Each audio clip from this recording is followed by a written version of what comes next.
আসসালামু আলাইকুম প্রিয় খাদরা ইউনিয়নবাসী, আপনারা যারা ভোটার স্থানান্তর করেন, ভোটার স্থানান্তর হওয়ার পরে আপনাদের কি করণীয় থাকে বা কিভাবে আপনারা আপনাদের জাতীয় পরিচয়পত্র পাবেন, সেই বিষয়ে আজকে ছোট্ট একটি ভিডিও।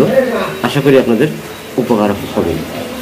আপনারা যারা ভোটার স্থানান্তর করেন, যেমন খুলনায় ভোটার আছেন, এখন খাদরা ইউনিয়নের যে কোনো একটি গ্রামে আপনার ভোটারটি স্থানান্তর করবেন। সেক্ষেত্রে আপনারা ভোটার স্থানান্তরের আবেদন, প্রয়োজনীয় কাগজপত্র নিয়ে উপজেলায় জমা দিয়ে আসেন।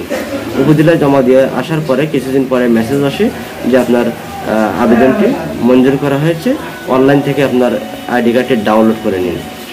সে সময় অনেকে মনে করেন যে এই জাতীয় পরিচয়পত্র স্থানান্তর হয়ে গেছে, আমি এখন মনে হয় বিনামূল্যে আমার জাতীয় পরিচয়পত্রটি ডাউনলোড করতে পারবো।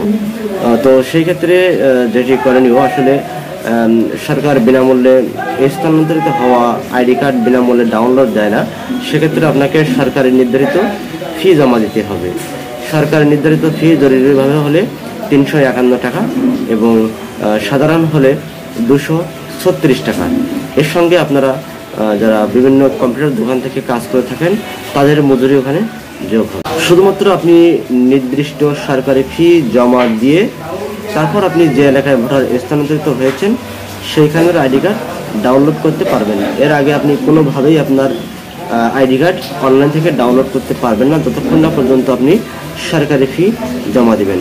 অনেকেই হয়তো মনে করেন যে আমি আবেদন করেছি, আমার ভোটার স্থানান্তর হয়ে গেছে, এখন আমি আবার কেন টাকা খরচ করব। হ্যাঁ, এটাই নিয়ম। সরকারিভাবে আপনাকে সরকারি ফি জমা দিয়ে তারপর আপনার আইডি কার্ড উত্তোলন করতে হবে। তো এই ছিল আমার আজকে ছোট্ট একটি জানার বিষয়ের উপরে ভিডিও। আশা করি আপনাদের উপকার হবে।